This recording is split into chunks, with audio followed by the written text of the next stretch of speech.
आहारे दोनों छै झगड़िया रे कि घरवा में छै हमर दू गो भौजी हे रे दोनों छै झगड़िया रे कि एगो है भोजपुरिया एगो खाटी मगहिया रे।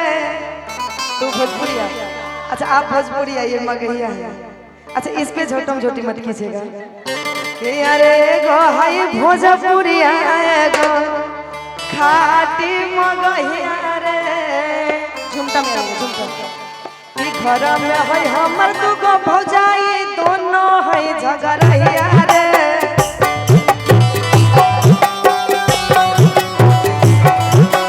घर में छै हमर दू गो भौजाई दोनों छै झगड़िया रे।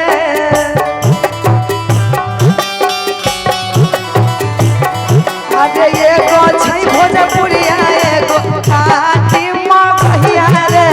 एगो छै भोजपुरिया एगो खाटी मगहिया रे। घर में छै हमर दू गो भौजाई दोनों छै झगड़िया रे।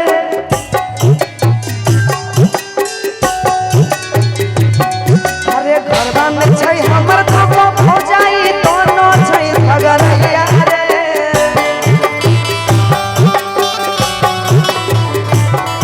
अरे एगो छै भोजपुरिया एगो खाटी मगहिया रे। एगो छै भोजपुरिया एगो खाटी मगहिया रे। ओहो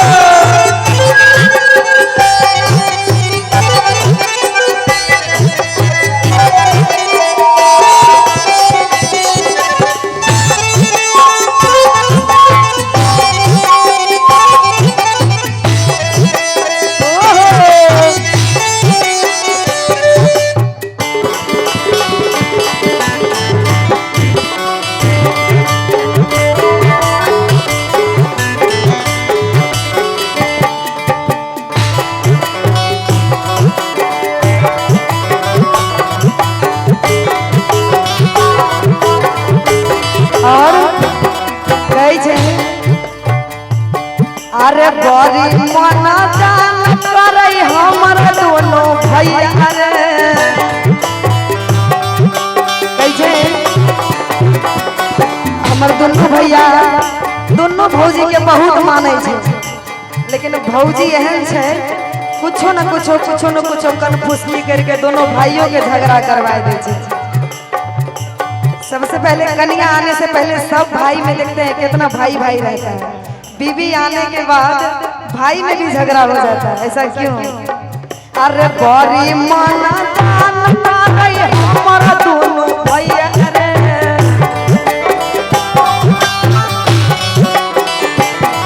अरे भौजी के चक्कर में करे छै लड़ैया रे।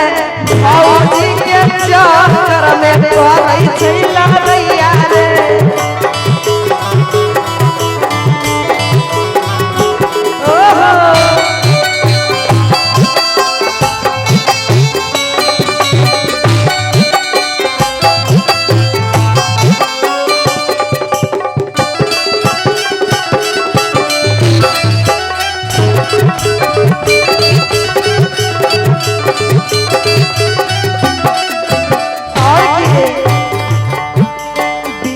मतलब दोनों मौगी करे छै लड़ैया रे।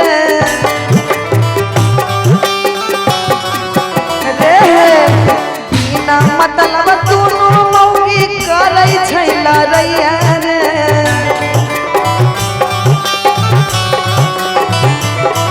अरे एगो छै भोजपुरिया एगो खाटी मगहिया रे।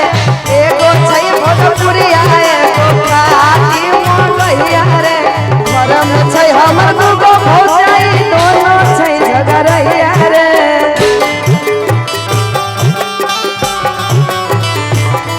अरे घर में छै हमर दू गो भौजाई दोनों छै झगड़िया रे।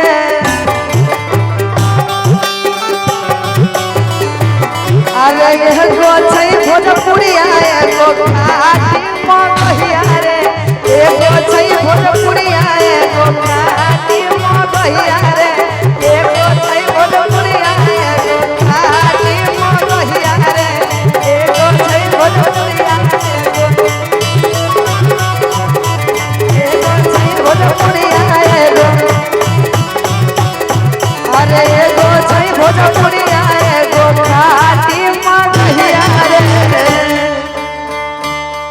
और कहे कि हमारे